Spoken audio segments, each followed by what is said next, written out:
viewers, welcome to our program Young and Smart, where we enlighten you on how to issues to do with entrepreneurship and much more. Today we are joined with Nashon, Mr. Albert Nashon, who is the founder of Slum organization, which is based in Huruma. Mr. Nashon, I welcome you to our program as well. And we begin our program by you introducing yourself, and then we discuss about entrepreneurship. Wow. All right. Thank you so much again. Clearly, as you've said, my name is Albert Nashon, and I'm the founder of the Slum Group. This is an organization that was founded in Huruma back in the year 2006. And again, like I said, the reason behind, the motivation behind creating this organization, because I was literally raised up in Huruma all my life. And I saw a lot of challenges that young people were going through. And I realized that if we create a solution-based plan, then we are going to help a lot of young people with how they think, how they act, and how they access opportunities. So in a nutshell, Slum Code was basically created to work on leadership, entrepreneurship, and education. And those were our key lines of action in the Huruma community and beyond. Okay. You've mentioned that you help the young on how they think. How do you go about it? Mentalities. Yes, how do you go about it? A mindset, basically. People have had this mindset that being born in a slum reduces you to almost a nothing. But we realize that there's a lot of talent, there's a lot of bright minds within the place, and all that people need was to hang around an environment that could sort of like make them learn to exploit their talent. The main foundation of Slum Code was in how to change attitudes. And I'm a person who was born in Jericho and raised up in Huruma. But one thing I realized is that being raised in the east side of Nairobi does not determine how I become unless it's my choice. So what I did is by coming up with Slum Code, for me the main idea was how do we create a space that can help young people, particularly from the Huruma area, experience a change in how they think, how they act, and how they behave. And mostly you realize that you become the sum total of the number of people or the type of people you interact with. So for us, the idea was to put up the Slum Code Resource Center, which we did very well in the year 2012. And we had a library, we had a computer center, we had a virtual office system where young people from school-going age would just walk in and meet with different kind of peoples at those categories. So the mentorship program, leadership guidance, and all that were happening through our partnerships with different universities, different personalities, and even foreign students who are coming in as volunteers. And so that's the process that we really went up through. Okay. Yes. And how does someone begin? Where does the change come from? Is it a one-day thing, or, you know? Yeah, change is a process. And number one is, as a person, you can experience various things. There could be people who had the opportunity right from birth.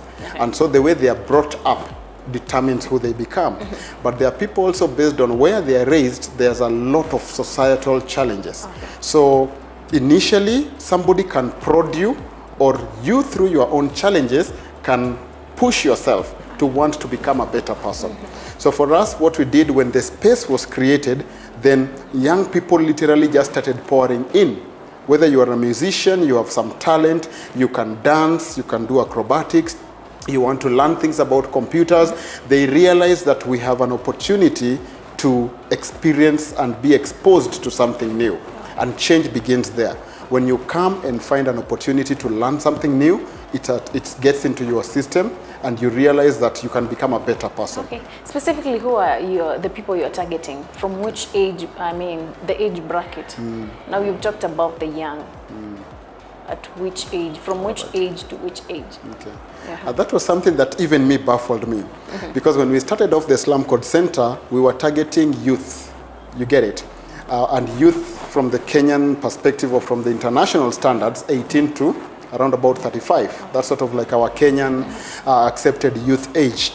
So we knew that we would work with young people at that age who want to start earning a decent living from either their talent or from the garbage collection programs or security programs that tulikuwa nazo mtaani basically.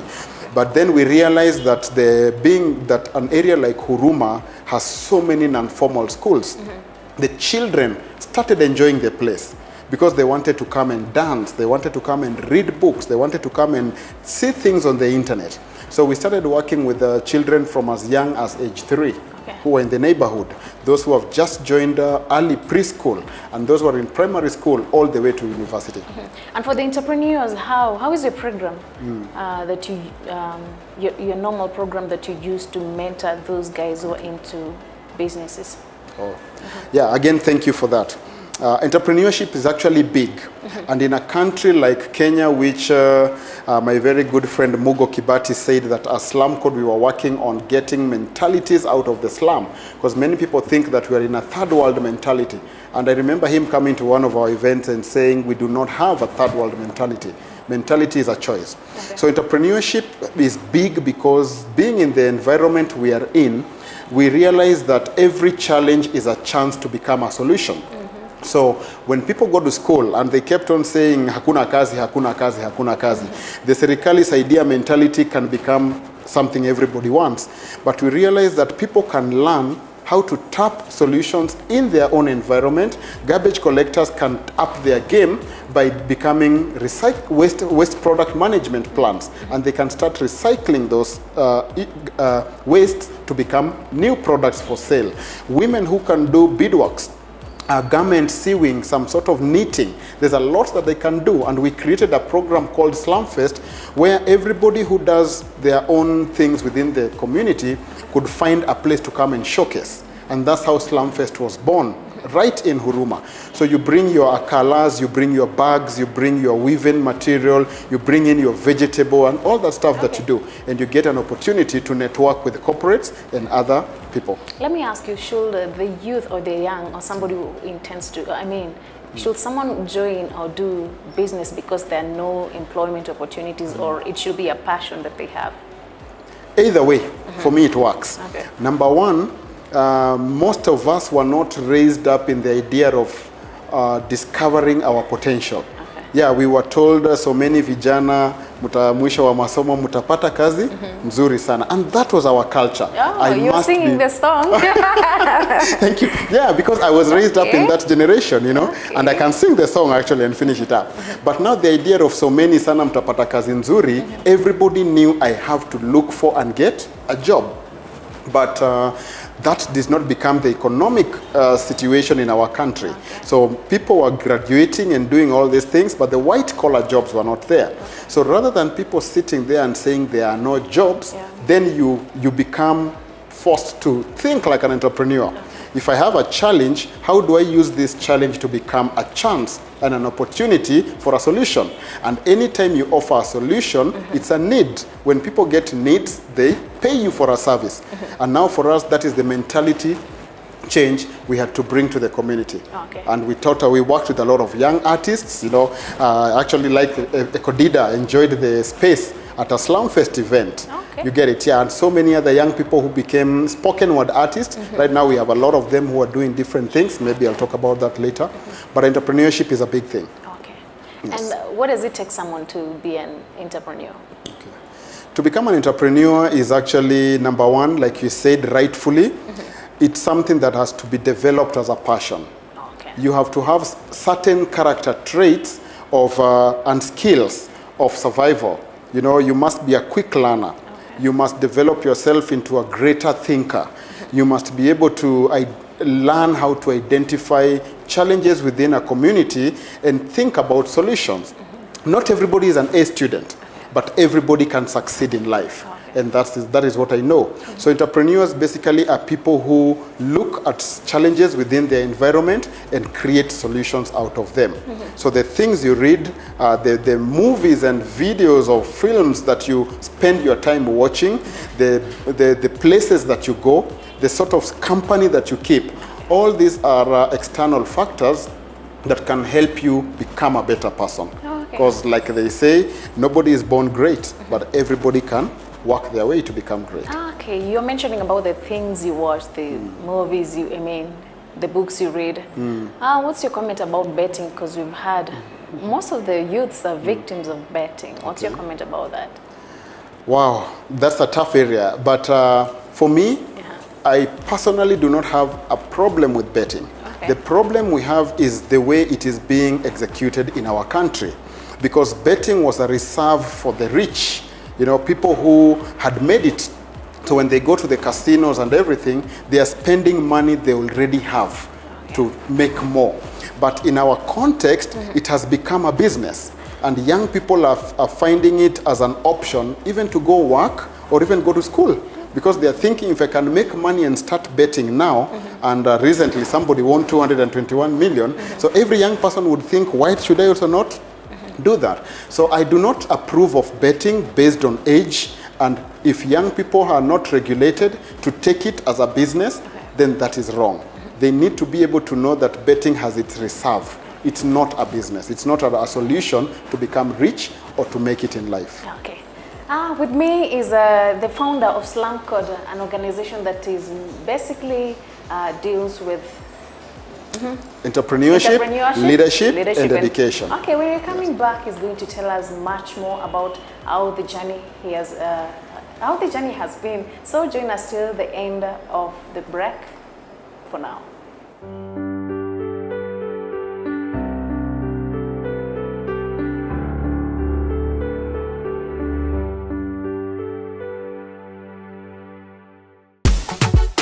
Yeah, yeah.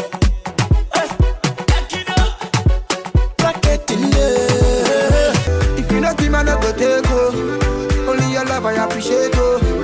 If you not give me, I go take go. Baby girl, let's relate to. Tunde kula pesa, pesa, pesa, pesa. Tunde kula pesa, pesa, pesa, pesa. You boy, gun away, baby, wine for me, wine for me, the gun away, wine for me, baby, wine for me. You got me feeling some kind of way. Tera, tera fan ho gaya, tera hai jabra fan ho gaya. Oh tujhe dekh ke dil mein dhड़कन हो गया. मैं तुझको चुराया है, पाया है ये जहां. तुझको चुराया है, पाया है ये जहां. तुझे इतनी भी खबर है कि तेरा हीरो इधर है, तेरा ध्यान किधर है, ये तेरा हीरो इधर है, तेरा ध्यान किधर है, ये तेरा हीरो इधर है.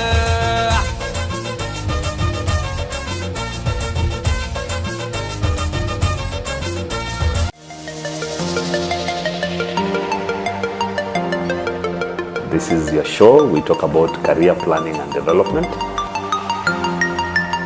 People worship entrepreneurship. You look at entrepreneurs, you see them driving good cars, but it's not as easy as that. It's very prudent not to postpone your dreams. If you believe in something, go for it. They say 90% of the opportunities happen because of just showing up. Just showing up, period. If it's a tender that you're looking for, just show up, yes? There are millions of ideas out there. The ones that do and make an effort with the little resource that you have, with the empty pockets that you have. What can you do?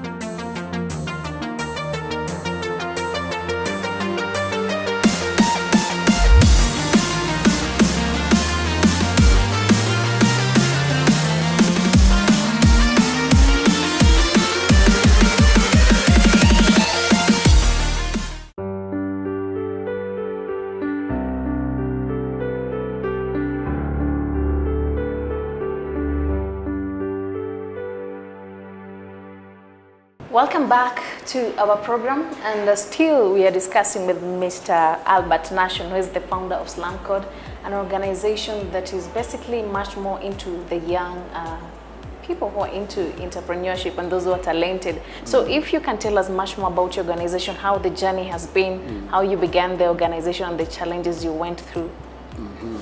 Yeah, thank you again for this. I'm actually very impressed to know that since we founded Slum in the year 2006, the journey has not been easy, obviously, because again, the youth mentality has been more of making money quick.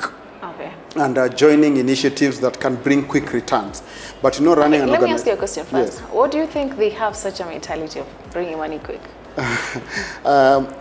Young people do not have the resilience, resilience, patience, and long-term vision.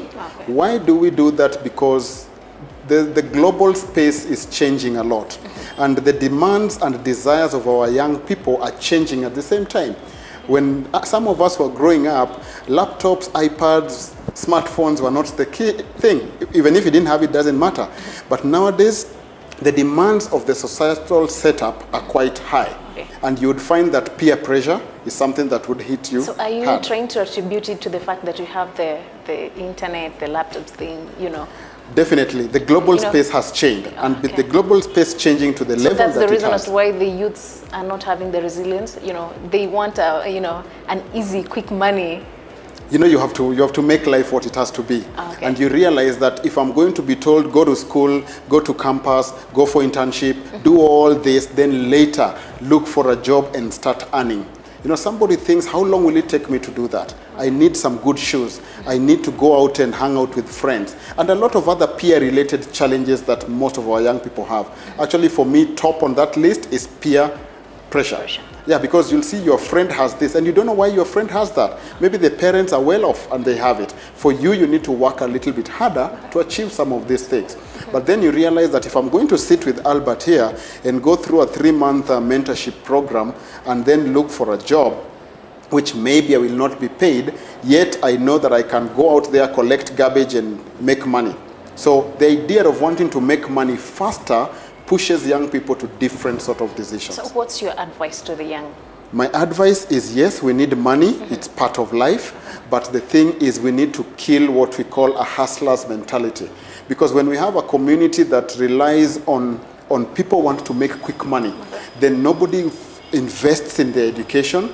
Nobody invests in talent nurturing and building it up. You know, we have the likes of Churchill. You know, if I'm to mention him, look at how far he has come with the laugh industry or the Churchill industry. He's built it over years. This is not something you just wake up in the morning and it's happening. So you need to be able to have a long-term vision. You need to be able to be a planner. You need to be able to look at what you want to achieve. And all these things would come in only through mentorship and guidance, which is able to open up your mind to learn what people who have gone ahead of you have learned. Okay. Maybe if you can go back to how the journey has been for the organization since 2006. Yes. How has the journey been? Right. Great. So that's what I was talking about. So for us, since 2006, we've worked a lot with, and again, like we said, the focus was in Huruma. Huruma, it was because of the societal composition of the place. Many people are presumed poor. The living standards are slum type, you know, and that sort of a thing. And we realized that having been here, we had a very big battle to change attitudes. And trust me, we changed attitudes even for corporates. Because many people would have preferred by then that when you have a program, you go to their offices. Go to the UN, go to this office there. But we, having opened our resource center, we advised them to come to Huruma. So that when we are talking about Huruma, you're actually there. People were scared, our cars will be broken into, we could lose our laptops, and we told them no, that's exactly what we want to transform.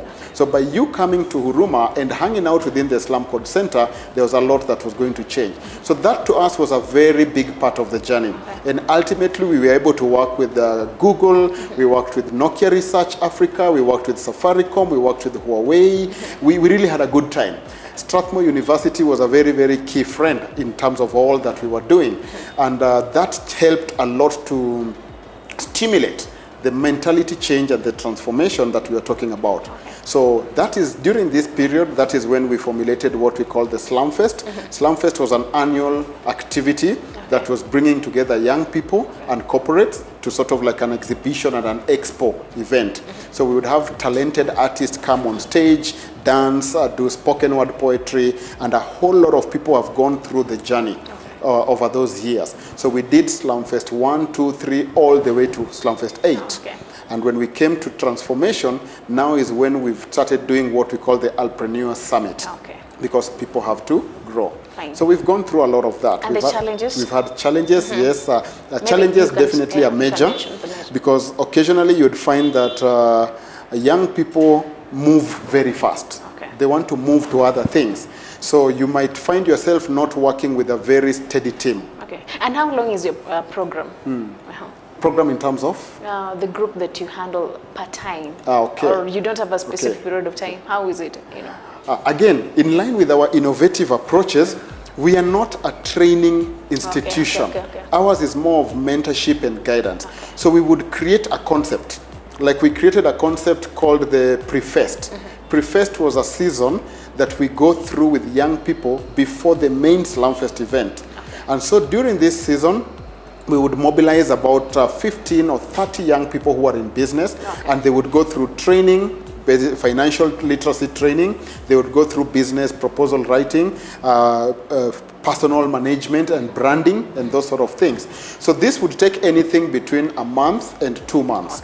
Yeah, and that is what we would go on through. So with all this, it helps us to be able to work with the young people and also let them still do what they were doing to be able to make some income. So our challenges basically were based on that you could not have young people who you can say you will work with them for 1 year. Because again, their lives are also changing. So their dynamics, they've gone to school, they've gone to college, they've gotten a job different places. So ours was to bring programs that would impact lives spontaneously. And then you grow with it. And that is why we've had people who come to us even today, remembering that we took them through a program way back in the year 2009. You're getting it. So challenges basically involved issues of insecurity. You know, being in Huruma, we had time when our office was burglared, and computers and laptops and all this was stolen. We've had issues of even tax, what I would call licensing. When we thought that we were a profit-making organizations, once in a while you'd have challenges with the city council.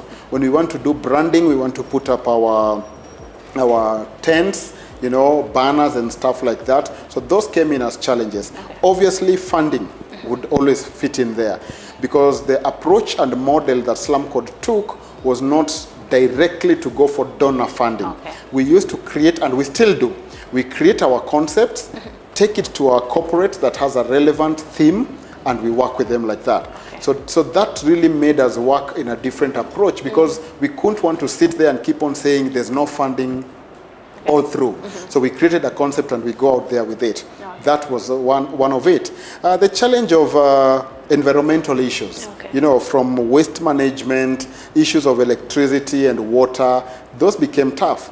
And when you realize you want to work with certain group of people who feel like, no, we can't come to Huruma, you come to us. So we had to take a lot of time really helping people to see, no. To work with an informal community, you need to understand them. You need to be there. So for us, that also became a major challenge. Okay. Yes. And what are some of the achievements you've achieved so far as Slum Code? Wow. Over the last 10 years, I must be proud, because if you're not proud of what you've done, then you've done a lot of nothing. Number one, like I told you, we have a whole group of young people who articulate issues very well today, and one of them is here. You'll actually be talking to her. But one thing that we've done is through the Slumfest program, we were able to bring in partnerships into the slum community that had never been seen before. You know, working with the Safaricom on our Jukwaa project. No, Jukwaa is a platform that we created for young people to talk about business-related issues. That was one. When we worked with Nokia Research Center, we got a whole lot of artists who are being taken through a training that also helped them to work on research programs. These research programs gave them opportunities to go present their skill at very high levels. And today they've managed to bring their artistic skills at those levels I'm talking about, and they're actually making a living out of it. At the time when we opened up the Slum Code Resource Center, we worked with about 7 non-formal schools or informal schools in that sector. And many of their children used to come there for free computer training. They used to come for mentorship because of our programs with the universities. And the girl child was one very key beneficiary of that because of issues of sponsorship to school. We had 1, 2, 3 cases of children who couldn't go to school. And a lot of all that was done. And so today where we are looking at working at level 2 with a pool of young people who were mentored at the Slum Code Center. And now they've grown, they're in university, some have their businesses, they've even gotten married and they're running businesses, and all that is good for us. Just to wind up our program, maybe you can mention to us what happens to I mean, the beneficiaries of the organization, from the organization, do you still keep in touch with them? Are you collaborating with them in any way, or what happens after they have gone through the thing? Actually, that's a very big part of us, because as Slum Code, we do not believe in letting go. Okay. In terms of, yes, you grow and you do your stuff, but we still bring you on board. We are currently working on a big campaign for our next 10 years, dubbed March to Greatness. We launched March to Greatness planning in the year 2016, August.